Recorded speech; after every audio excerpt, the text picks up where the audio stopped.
I think we're rolling. So, where were you on the? No, I'm just kidding. What? When I started school? Well, what's the? Okay, this is the interview about you from your earliest life all the way up. So, what's the earliest memory you have?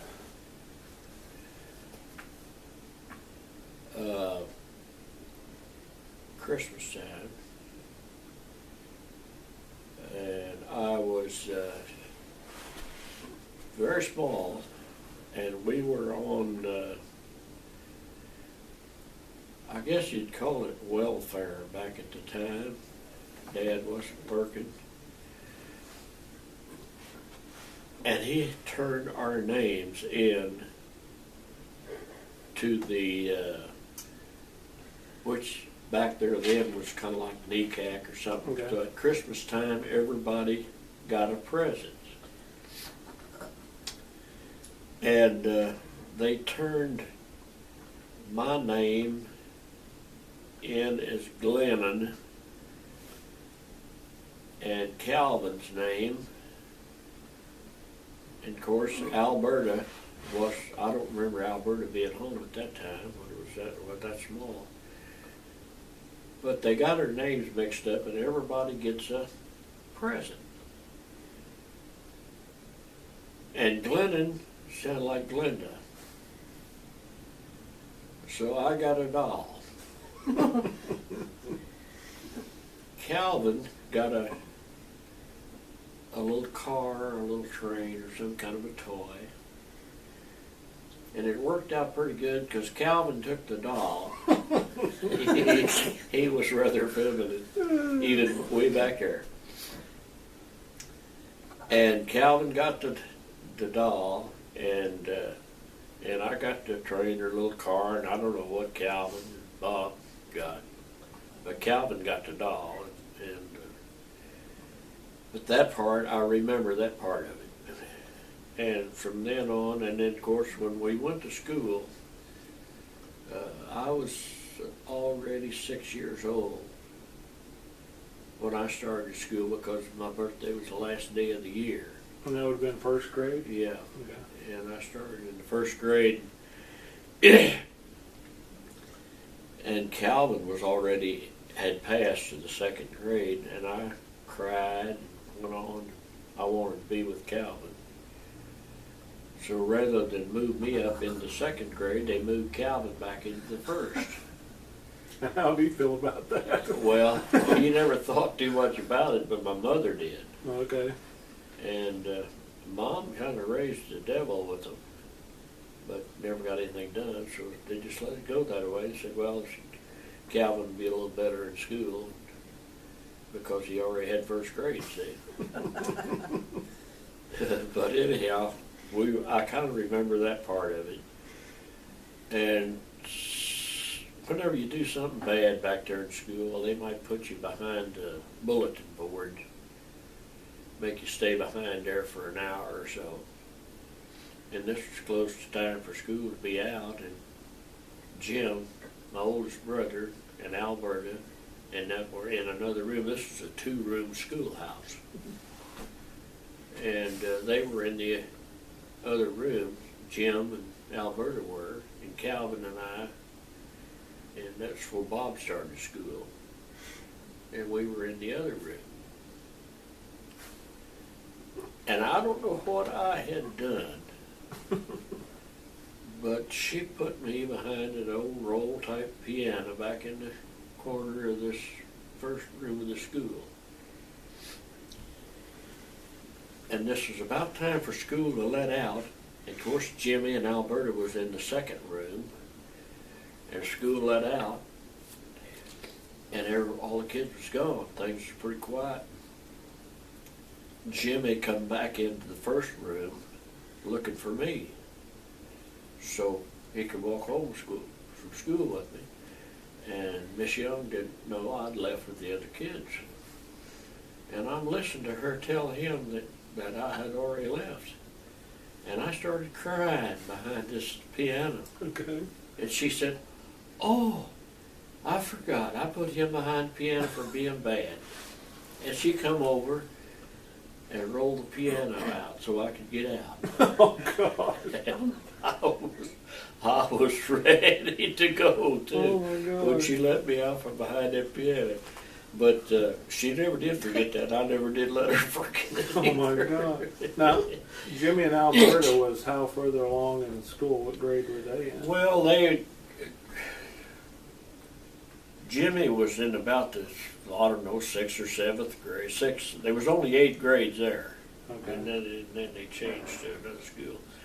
But Jimmy, I'd say, was probably in the 6th, 7th grade Okay. at the time, and Alberta might have been in about the 6th. But I was in Miss Young's room in the first room for 4 or 5 years, see, before we graduated on into the 5th, 6th, and 7th grade. Okay. And then when we graduated to the 8th grade or 9th grade, well, we went into Hannibal to school. So any time in like those early years, like from 1st grade to 4th grade, did any other thing happen in those years, either at school or at home that you remember? Yeah. I remember we had 2 outhouses, boys and girls outhouse out of maybe 75 yards from the school, back door of the school. One side of the yard, one on the other corner. And Miss Young went out to the bathroom and come back in, and Sue Carolyn Hart was in the lower grade below me, and Calvin. Miss Young come back in, and her slip was hung in the back of her pants, her big old baggy bloomers. And when she come in, Sue Carolyn Hart seen her bloomers on the outside of her petticoat. And she just laughed and giggled before anybody else seen it. And really embarrassed Miss Young. But I never will forget that either. And everybody thought that was funny, and it was funny. She had the big old bloomers. What year was that? Little things like, huh? About what year were you in the 1st grade? I was in the 1st grade in 1936. Wow. Yeah, because I was born in 1930. I wasn't a year old yet, but in 31 I was a year old.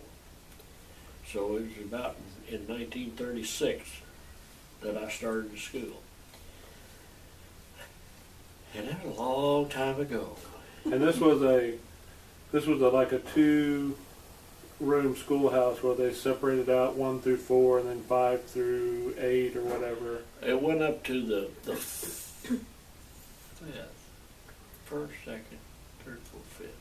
It went up, and the 5th grade went into the next room for the 5th, 6th, and 7th. Okay, and then after you went into 8th, you went into like the Hannibal. Yeah, you went into first freshman in high school, so you had to go into town, into Hannibal. So you were like on the outskirts of Hannibal, basically, going to school when you were younger? Just on the outskirts of Hannibal, just out of the city limits. What's the name of that school?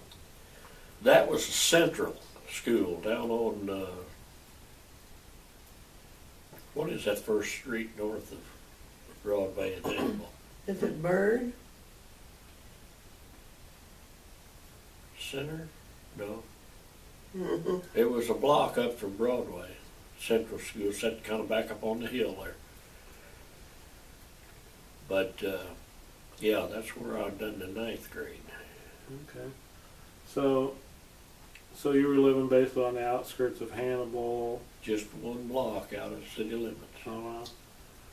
So what other little probably mischief that was going on back there when your early school years up until, well, let's say up until about 5th grade? Oh, one evening, my dad come home from work, and I'm out in the front of the house in the road ditch, and I'm fist fighting with, and don't ask me what year that was. That was quite a bit after started school. With Bill Bassnett. And I thought I was whipping him, and Dad made me quit. And told me to get in the house. There wasn't no way to act. So Bill went on home, and we never did get in another fight after that. Cause I thought I had him whipped, but Dad saved him.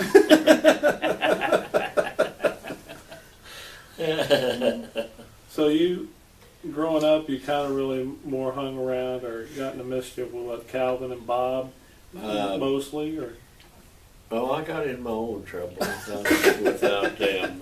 Calvin, of course, wasn't rough and tumble like Bob and I was. And Bob and I used to wrestle a lot. I mean, not fight, but just wrestle a lot. And the last time that I got into altercation with Bob, we were both a little further up in school, and Dad and Mom had went on vacation to California, I think. And they were gone for a couple of weeks. Now, who were they visiting at in California? Aunt Olive, Okay. Dad's sister, lived out there. And Calvin, after that, Calvin moved to California and lived with Aunt Olive and finished school out there. Okay. And graduated from high school out there, and he was drafted into the service from California. Okay. So he wasn't around home after he was 15, 16 years old. He lived in California. But he done all right for himself going out there. So back with you and Bob and your little mischief thing, or Oh yeah, fight you had going on. yeah. We had this little battle wrestling deal, you know. We wasn't fist fighting. We just grabbing and throwing one another. And I thought to myself, wait a minute, Glenn. Now Bob's just about as big as you are, and you ought to quit grabbing a hold of him because he's just about. And right then I said, Glenn, you don't want no more to do with Bob. Bob's getting big. Wasn't the little brother anymore. No. And we've been about the same size ever since. I mean, we just stayed right in about the same size. Now, how much younger is he than you? About 2 years Okay. between Calvin and I, and about 2 years between Bob and I. All right. And we had a little black boy, Albert Frazier. We don't know what his name was. Albert Jenkins was his last name, I think. And his, I don't know, back there in those times, well, you didn't know really what their last names was. But his first name was Albert. And he went to school in Hannibal because he went to a black school in Hannibal, Douglas School down in Hannibal on Market Street, I guess. Okay. That's back there when blacks and whites were separated. And he would come by and after school, and we'd be out of Turner School, and we just played together. We just didn't know the difference. I mean, black and white didn't make any difference back there then. Right. And one time, they lived just wasn't even a half a block up the road from us, and then back across the creek and up on the hill in a little shack back in there. And we come from Turner School, and he had already got out of school and was there at West Ely there just up the road from our house. And he had got a pocket knife somewhere. He had a brand new pocket knife. It had a pretty sharp blade on it. He flipped that thing out there and showed it to me. And he said, "Want me to show you how sharp it is? I'll cut one of your ears off with it." And he come towards me with that knife, and boom, I cut out. And I run home. And the next time I appeared out there in the yard was with a 410 shotgun. And I'd cleaned all the lead out of it. There just wasn't nothing but the blank, the cap. Okay. And and it was a single shot, and I put that old shell in there. And I told him, I said, don't you never come down here and come at me with that knife again, because I'll kill you dead. And he started up the road, and I pulled that shotgun up, and I said, you better move it on out, because I'm going to pull the trigger on this thing.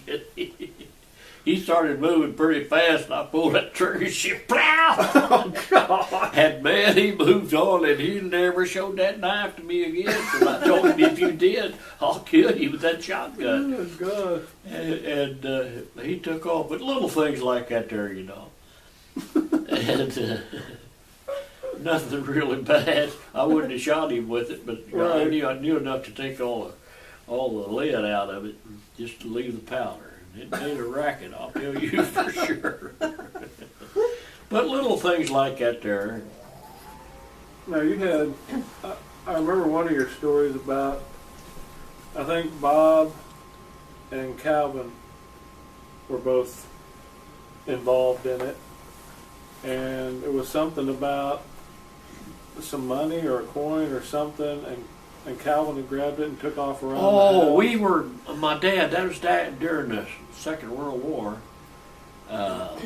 Jimmy was in the service, and Dad was working on defense work over around Decatur and Illinois, Illinois. And we lived in a farmhouse. We had an apartment downstairs in this farmhouse, and another couple lived upstairs. They were from Illinois. Lived in a house up over up over our apartment downstairs.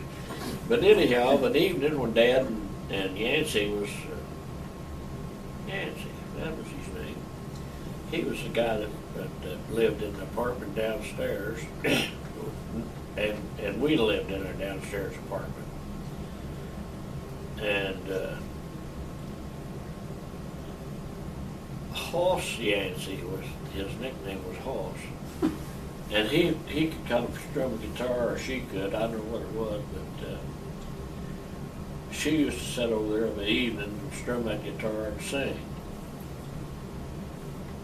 And they would sit out on the front porch, and they got to the place where they would, Dad or Hoss would throw a nickel or a dime or something out there in the yard, and Calvin and Bob and I would run out there and get a hold of this nickel or dime, and whoever could hold it for 3 or 4 minutes got to keep it. Now, how old were you guys then?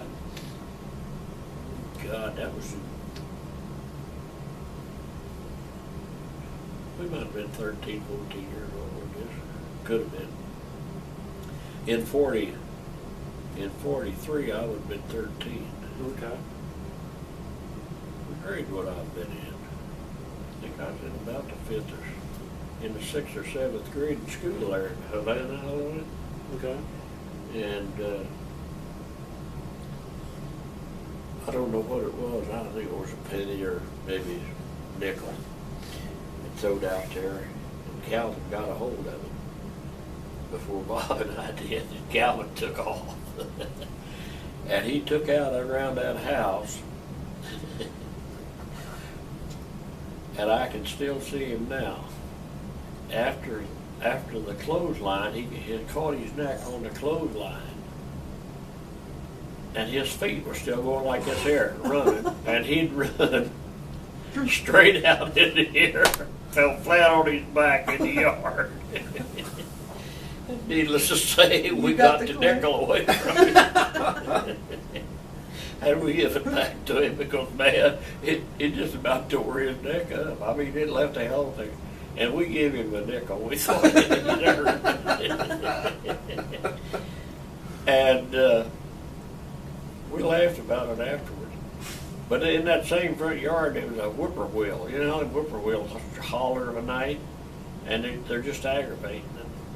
We was out in the front yard, a great big old tree out there, and this whippoorwill was up in the tree. Whippoorwill, whippoorwill, whippoorwill hollering, and Bob picked up a rock and he hauled off and throwed it up into that tree. This was after dark. Throwed it up in that tree, and kerplunk, something fell in the yard. We just thought it was the rock that come back down. And lo and behold, we went over to see, and he had thrown that rock up in that tree in the dark and knocked that whippoorwill out of that tree. And that whippoorwill Oh my God. was knocked out cold. We picked it up and finally come to. And I guess it flew off. I don't remember what happened there, but that was Wow. funny. And Bob said I threw that up there and hit him right in the head, knocked him out of that tree. And hell, he didn't even know where he was throwing up in that tree, but he did. He knocked that whippoorwill out of Wow. the tree. Amazing. And that was a kind of a highlight, a kind of kind of a funny deal. And then Hoss Yancey had an old Plymouth coupe with the deck lid propped up on the back, you know. Okay. And we went from Havana, Illinois, Havana, Buffalo. We was out in the country there, Buffalo, Illinois. And we went from there to the St. Louis Zoo in the back of that Plymouth coupe with the deck lid propped up, Oh gosh. blankets in there, and Dad drove us plumb into St. Louis to the St. Louis Zoo, and we spent the day down there before we drove all the way back to Havana, Illinois, in the back end of that Plymouth coupe. And that was quite Man. quite an adventure. And back there then, that was a long ways in the back end of the car. No doubt. But there was little things like that there that was really fun. It was actually fun to do stuff like that. And hell, we went fishing. Dad would take us fishing. And of course, we never went to ball games or anything like that there. Of course, grew up in Hannibal, and then your dad got some defense work, and you had to move over to.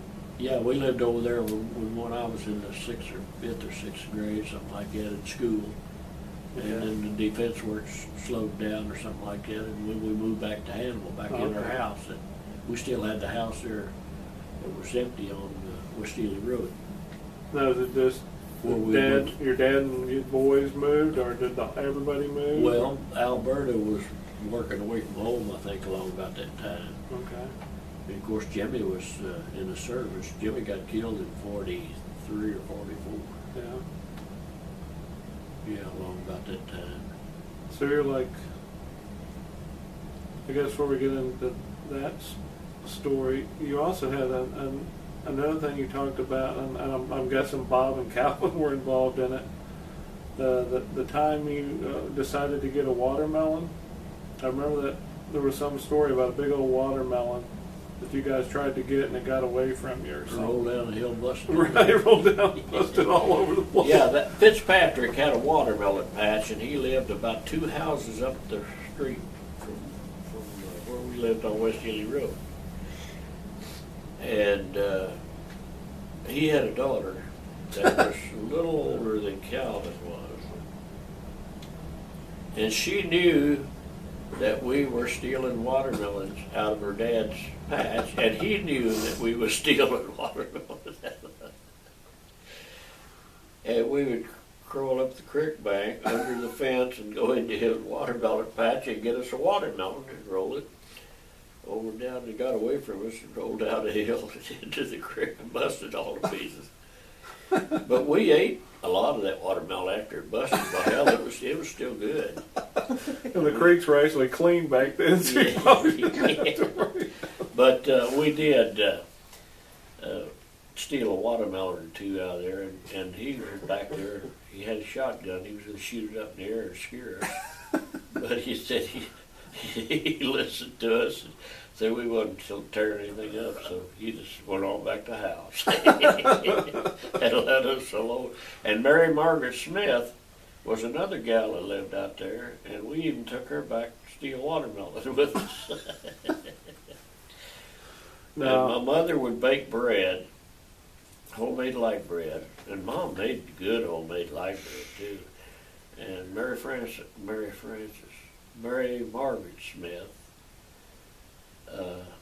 was a daughter of John Smith that run the Quality Dairy there at Hannibal. And she wanted to buy a loaf of bread from Mom. She liked that homemade light bread. And Mom sold her a loaf of bread for a dime, I think, or 20 cents, something like that. And she went home and got a dime or 20 cents from her mother and come down and give Mom that 20 cents for a loaf of bread and took it home with her. Wow. But just little things like that there, and we thought, well, that was sure something. Mary Margaret Smith coming down to buy a loaf of bread from my mother. Now, what was the earliest you started driving? Not having a license, but what was the earliest you actually started driving a car? I started driving, Jim, I expect I was 10 years old. And Dad had a 29 Chevrolet coupe. And I used to sit on his lap and drive that damn car. I mean, I drove it. I shifted it and clutched it and stole straight shift. And Dad, whenever we went anywhere, Dad let me sit on his lap and drive the damn car. And when we lived, I was 13 after that, when he lived over in, we lived over in Havana, Illinois. And I done most of the driving from Havana, Illinois back to Hannibal on a weekend when we come home. Come back to West Ely Road. And I would do most of the driving, and Mom would rather I drive than Dad, because Dad, when he'd pass somebody, he'd come back too quick and damn near run him off the road a time or two. And Mom let me do the driving because I waited till I got around them. When I passed somebody, I waited till I got around them. Right. But I was, I'd say that I was probably 10 years old when I first started driving. Is that pretty well kind of like same age Bob probably started driving and Calvin too, or they all? No, they wasn't interested in driving like I was. Huh. Matter of fact, that kind of aggravated them because I was getting to drive and they wasn't. But Bob was a little smaller than I was. And of course, and Dad had a 34 Chevrolet pickup truck. When he sold the place over on West Ely Road,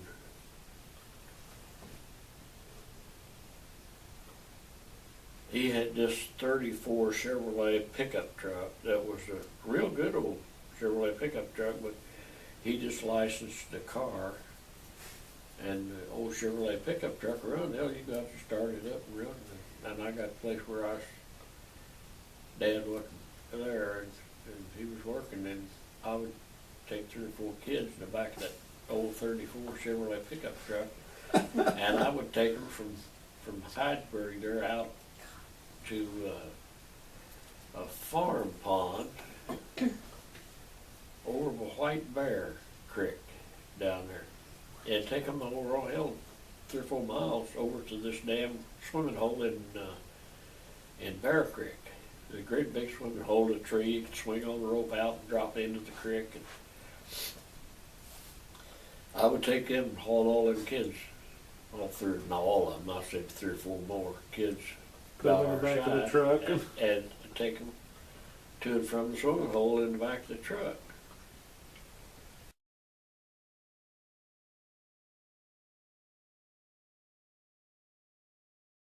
So this is part 2 because you talked so long on the first one that you broke it. Well, we were talking about my Aunt Helen's bloomers. I think you were talking about your relations. No, I was getting ready to tell about the house that we lived in had a register. Okay. Through the floor into the upstairs. It was a 2-story house, and that's how we got heat into the upstairs part of it. And Dad used to play with us when we got ready to go to bed, and he'd be ready to go to bed, and he'd want to run us upstairs to go to bed and shut up so he could go to sleep. So we'd come down the steps and we'd run around through the house, and Dad right behind us, you know, Of course, he could catch us anytime he wanted to, but Mom would open the upstairs door and we'd shoot off up the steps. And we come down the steps in a pair of Aunt Helen's big bloomers. And I don't know, Bob, Calvin, and I, there's three of us in a pair of her bloomers. Oh no. And we was trying to scan up them steps, and we had Calvin, I think, pushed behind, or Bob won. Calvin and I was in the lead, and Bob was getting the brunt of the broom. And Dan was, he wasn't beating us with the broom, but he was swatting us with the broom, you know. And we'd run up them steps, and then we'd look down through that register to see where and Mom would open the door and up the steps where we'd go. But anyhow, that was the time we got in a pair of her bloomers and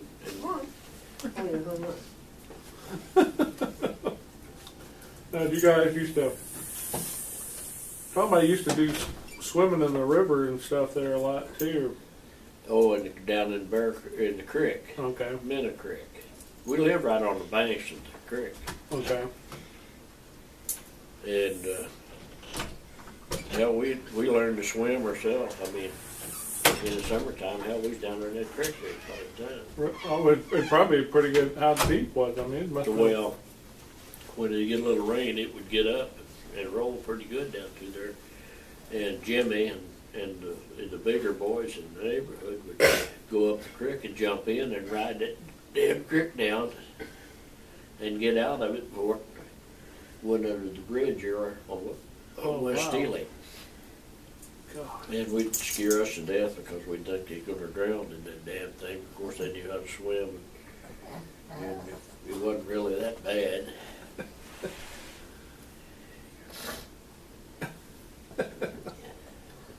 Da-da-da. Of course, Bob, we come home somewhere one time, and Bob was already down in the creek swimming it's skinny diving, I think they called it. And he had a couple of girls with him. A couple of little girls down there skinny diving. Come on, get up here. Come on, That's jump. Funny. And oh, there you made it, didn't you? You're some dog.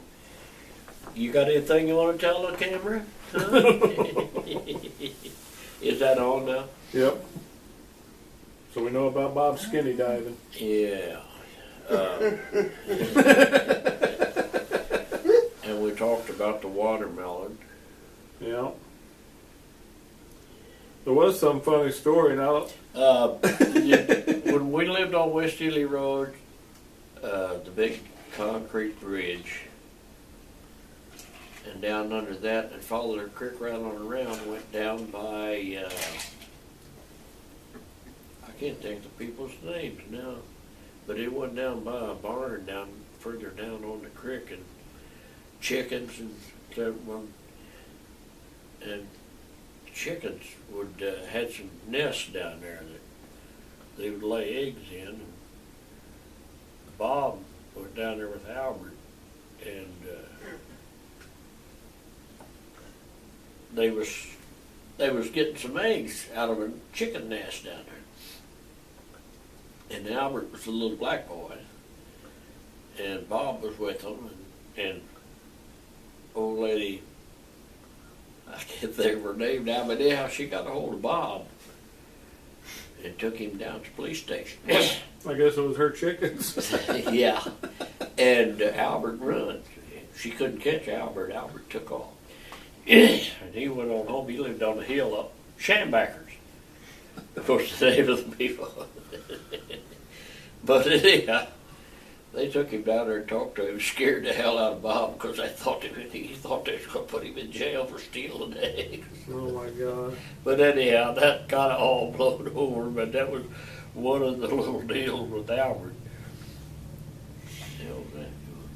Now, how old were you when you guys got actually lost in the Mark Twain Cave? Oh my God. I think Jack Cobb was involved in that. We had carbide lights, And we didn't want any, we wasn't supposed to use electric in there. You know, you could turn off and on as you went through the cave. But we went in without a guide, and we had our own lights and all that stuff, and they let us go in. And we were lost in there for a couple hours. And we finally got we went in over a straddle alley, you know, and then got back down into the passage.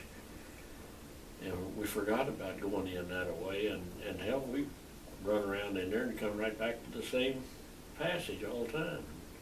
It finally dawned on one of us, hey, we got to get up on the straddle alley here to get back out of there. And then after we'd done that, when we got back into the passage where we could get out, and when we come to a place where the switches is at, we used the damn light switches. If we got out there. You almost had your own little adventure being Tom Sawyer, being lost in the cave. Yeah, we would. It got kind of scary there for a while because we kept coming back to the same junction in that cave. But you couldn't recognize it because you came down. And we'd come down over to the straddle alley, so you put your feet on the side to get up. And I think I kind of was the one to remember that we had to get up on that wall and walk up, get up out of that passage. And that's what it was. And then, so from your early years, then you switched over to Hannibal High School in 8th grade, you said, was high school? Freshman year of high school. Okay. That was central school that we went to in 9th grade. And then we went to sophomore in high school. Okay. The sophomore, junior, and senior year while I was in Hannibal High School. So what adventures did you have there while you were in the Hannibal High School? Not much.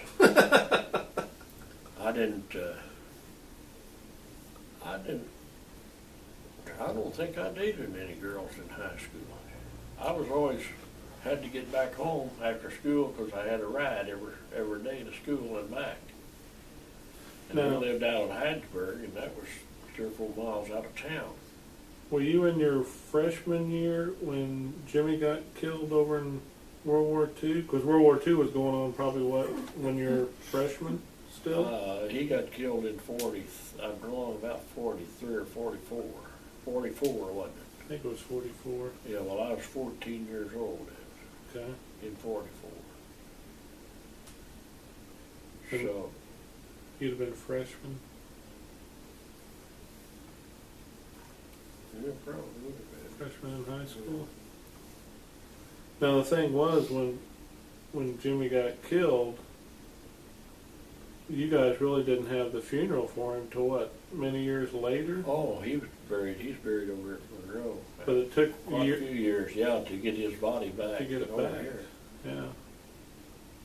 Which I thought was, I didn't even realize that they did that back. Yeah, but it had been, you had to wait, waiting list, you know, and they let you know when his body would be in, where it would be sent to and all that stuff. Yeah, I had a pretty big funeral.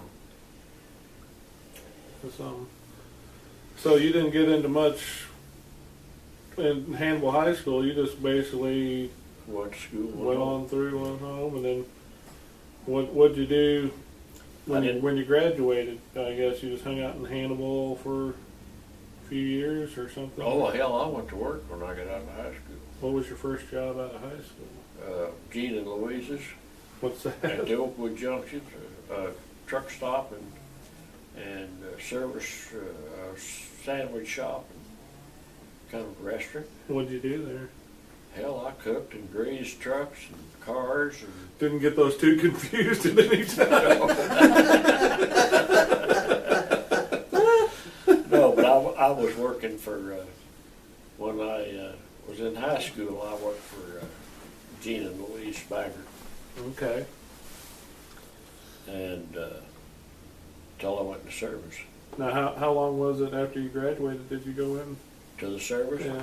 I went into the service in 1952, January 1952, and I was in there, and in January, February, March, July the 4th of July, I lived in Leghorn, Italy, Wow. Dressed in ODs. Olive drab. On the 4th of July.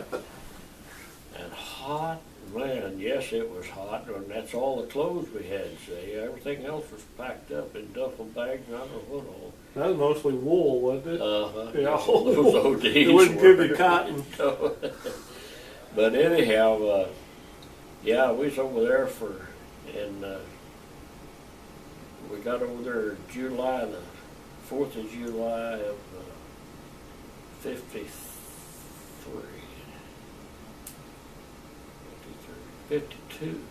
52. Okay. And I got out in December of 53. Now, when you went in, was Calvin already in? When you got? Yes, Calvin was already in Korea. That's the reason I went to Germany instead of Korea. So Calvin went to Korea, and where did Bob? Bob got drafted after you. Bob got drafted after I did, yeah. And, I was in Fort Riley, Kansas when Bob got married, and I stood up with him and Bonnie when they got married there in Hannibal. over there.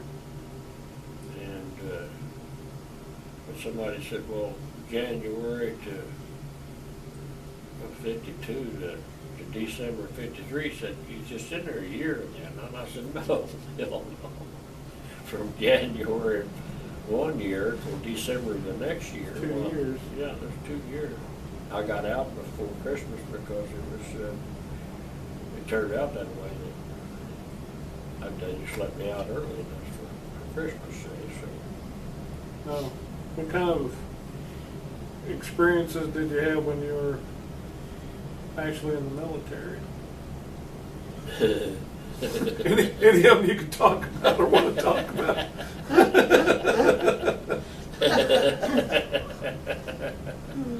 Well, there was a shortage of girls back there then. Yeah, right. They were rationing them out. And you had to share them. So the reason you didn't go over to Korea was because Calvin was already in combat area in So was Bob. Korea. And no, Bob was, Bob was, I don't remember when Bob got out.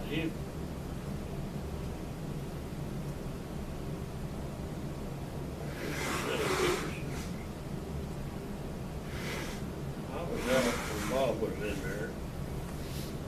so Calvin got drafted and he got actually sent straight into Korea. Yeah. So what was his job? Well, Calvin was, matter of fact, Calvin went to School of Dress Designing in Peoria, Illinois, I think. Before he got drafted? No, after he got After. out, yeah. He went to GI Bill, went to designing school. And he Okay. graduated out of the School of Dress Designing in Princess Peggy factory in Peoria, Illinois. Over there. And somebody talked him into going to Miami, Florida, to a school down there. And he wasn't down there very long till he come on back. And when he come back, well, they put him to teaching dress designing in this factory in Peoria. Over there. And he was there for a long while before he ever moved back to Hannibal. And then when did he move out to California to? Well, he went on back to California after he got out of. Let's see, he went to Princess Peggy after he got out because he went up there under the GI Bill, Okay. and then he went back to California and went to work for a manufacturer out there. And they worked hired- ever since. Yeah, Okay. and they hired him to work until he practically run the damn factory out there. I mean, he was the head honcho. He was the head designer, I guess. But they didn't want him to go. They wouldn't let him go out there after he went to work for them. Huh. Well, they just kept him. And he basically been doing that, just Well, he retired from that, didn't he? Yeah. So, okay, so Calvin got out and he went into dress designing, and then did you all get out at the same time, or did you all roughly get out of the war at the same time? You know, it doesn't strike me. I don't know. I don't remember exactly about the time because, like you say, Calvin went in and got out of California, out of California. Okay, right, okay. So that wasn't like coming back home. So when he got out, he got sent back towards California, or where they dropped him off, or you had to find your way back when you... I don't know what the deal was on that. I'm a little dense on that. Because I guess you guys all got out when the war ended. I mean, you guys are basically in there until... Well, you done a stretch of time. You knew when you was going to get out. Oh, really? Yeah. Okay. So that didn't. When the war ended, didn't have much to do with when you got out. I didn't know if they drafted you, were you in there just until the war The ended? duration of the war. I know what Bob got out, and he learned basically his heating and cooling, didn't he? Bob already knew it. Oh, okay. And Jim Fountain, that's where Dad and Jim Fountain fell out. Because Jim Fountain let the government pay For Bob's. schooling? Yeah.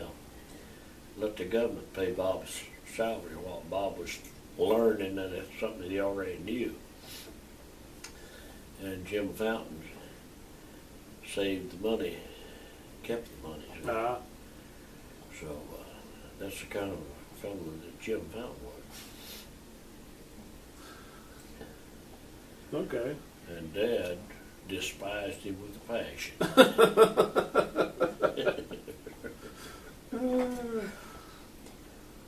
Well, But that's like I said.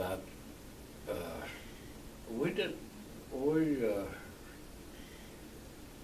communicate that much when Calvin got out. I guess he went to work and he was all wrapped up in his work.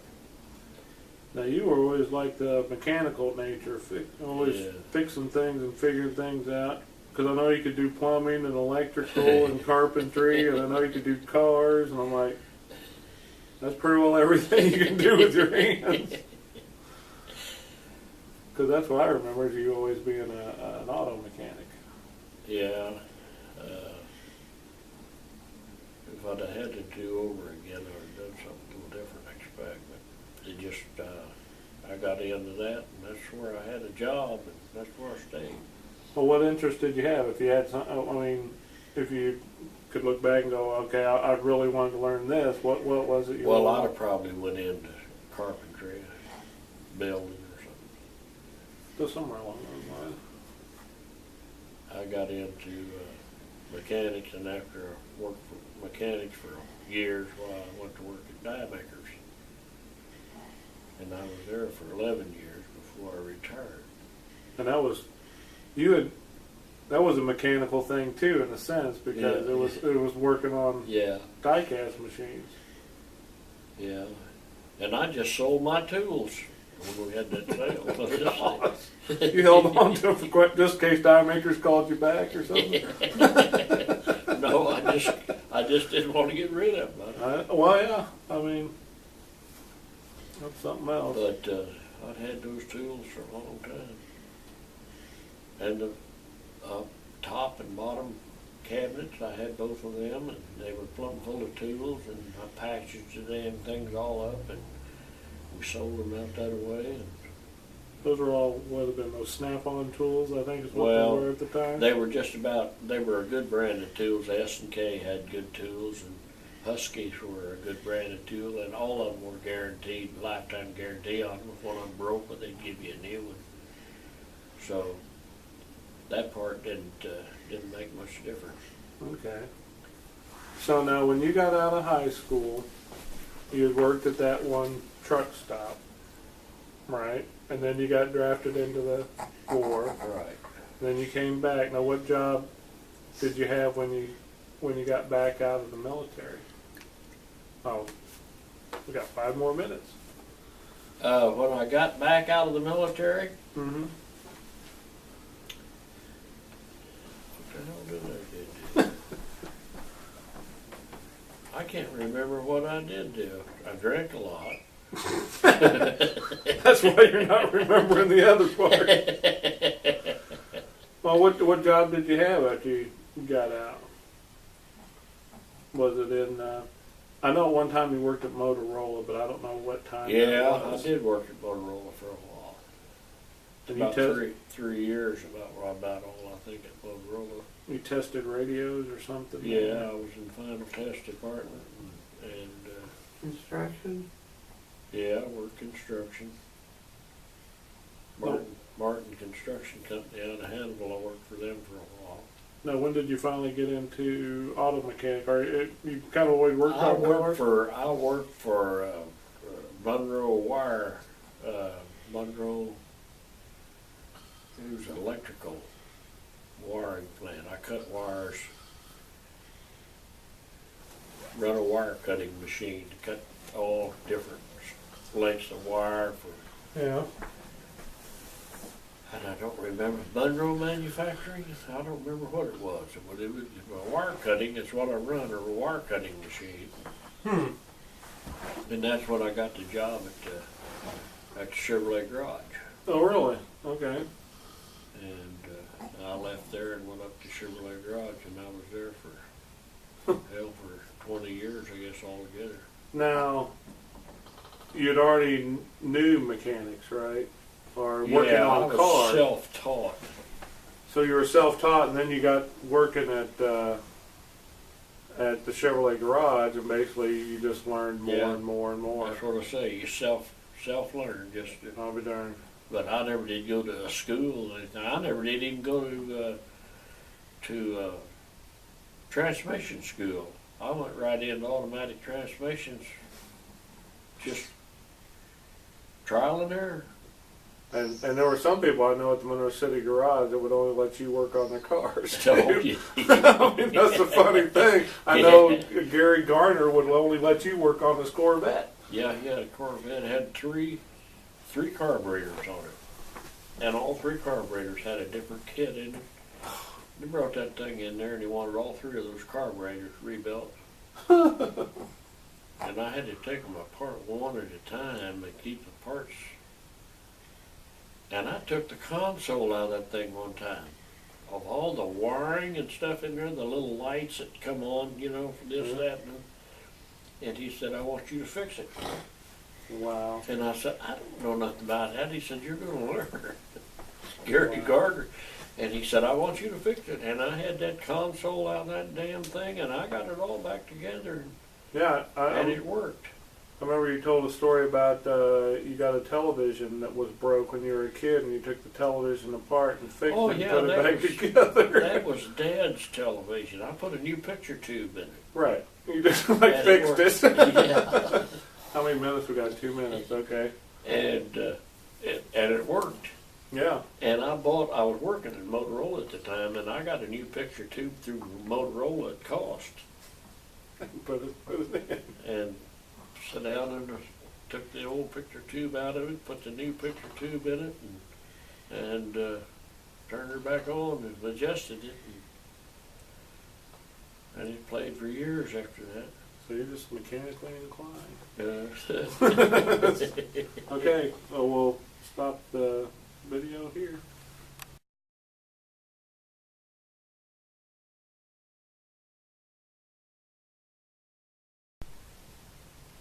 Okay. Run this some more? Yep, this is part 3, and basically we're going to try to fill in on maybe some of the stories that we missed. And one story that was brought up is you also like riding motorcycles, probably at a younger Oh, I age. loved it. And I guess you rode motorcycles when you were living in Hannibal. Oh, yeah. And I had 3 or 4 different motorcycles. I had an Indian Chief at one time. Oh, It was nice. a candy apple red. And I've had the 74 Harley was the big one back there when I was, and I had 2 or 3 '74 Harleys all together. And Jack Pickett had a new '54 Chevrolet Bel Air. And he liked to ride my motorcycle, so he rode my motorcycle and I drove his new Chevrolet. At just biggest part of time. And then he wrecked the motorcycle. And chain come off of it. Chain broke and come off of it. And I tore it down and I had to move the transmission forward to put the new chain on. And I didn't, when I adjusted it back up, I adjusted the chain up to the right tension, but it was different because the chain was new and it was tighter. Oh. It changed the position of the brake rods.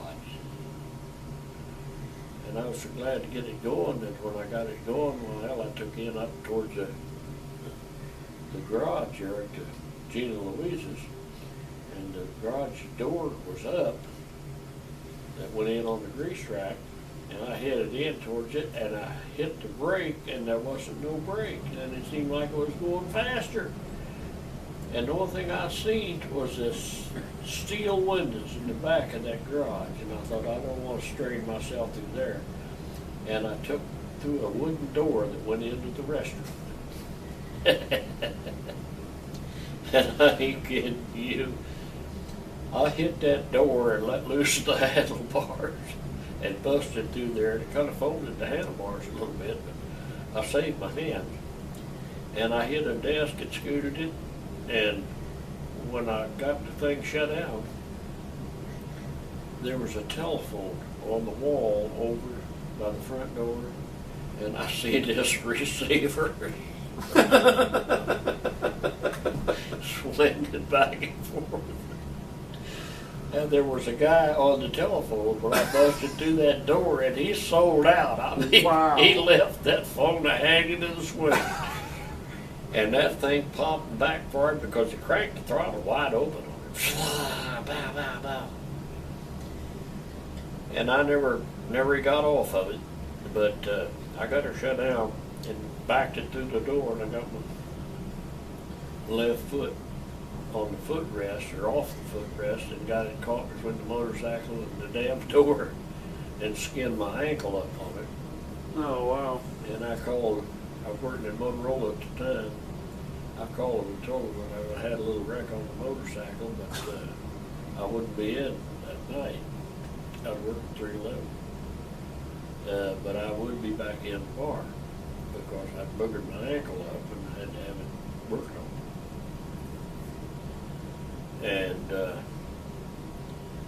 but anyhow, I found out what caused me caused the brake to go bad. And you never made that mistake again, did you? No, well, no. Now, you'd actually had a car accident when you were living at home, when you were like pretty young. Was it your dad's vehicle or something? You wrecked the car and you had to walk back home? I had a pickup truck, a nice pickup truck, and I had sold it to my dad, and then I was using it after he bought it, and I wrecked it up on Highway 6 towards LaBelle. Now you tore it all to pieces. You flipped it or something? I mean, you I wrecked hit it? a telephone pole with it. The road turned to the left, and I went straight. And when I went off to the side like that, and then I hit a crossroad that was coming out on this curve, and I went airborne for a little bit, and I lit right in an old railroad right away. And somewhere along the line, somebody had put a telephone pole right in the middle of this right of way, and I hit it.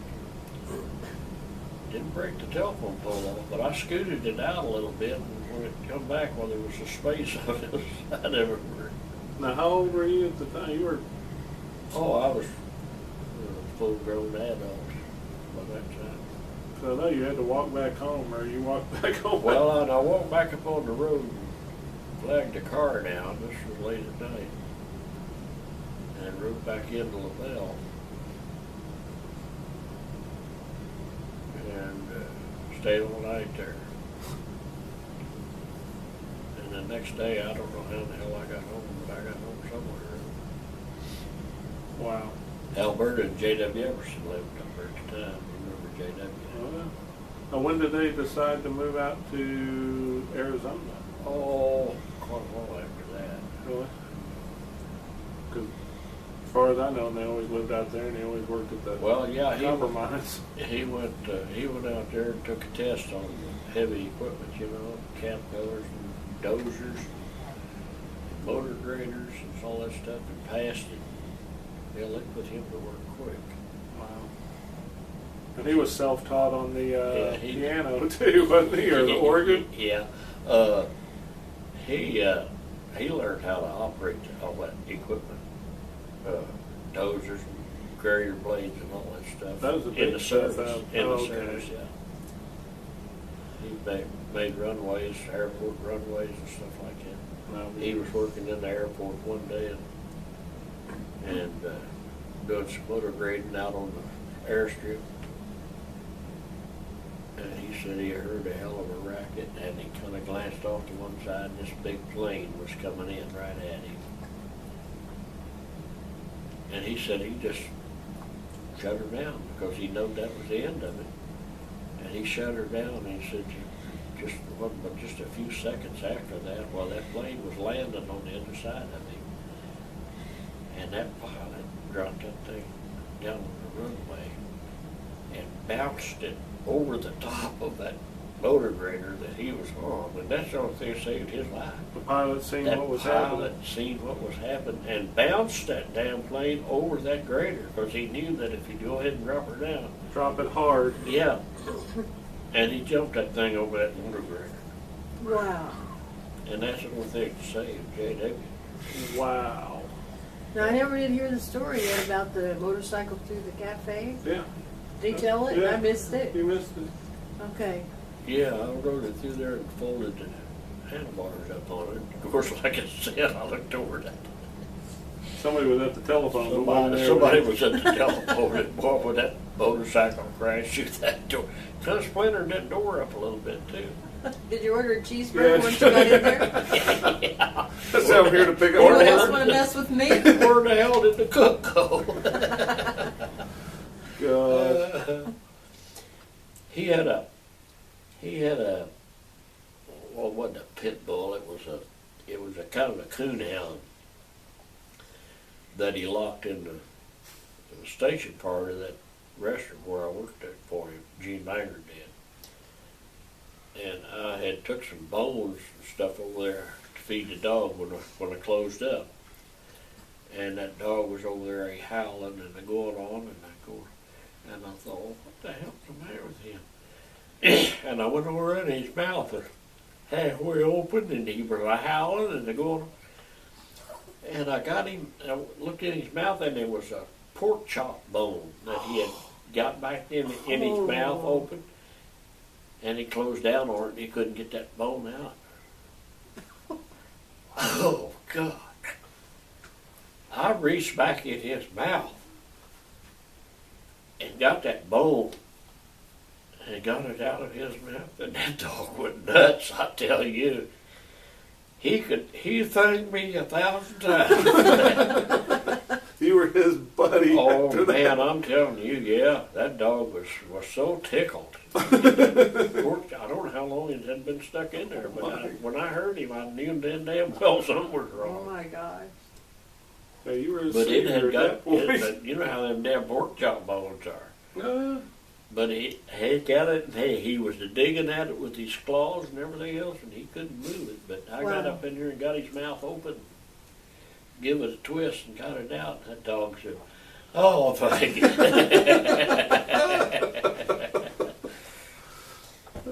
But he was sure a proud puppy after I got that bone out of his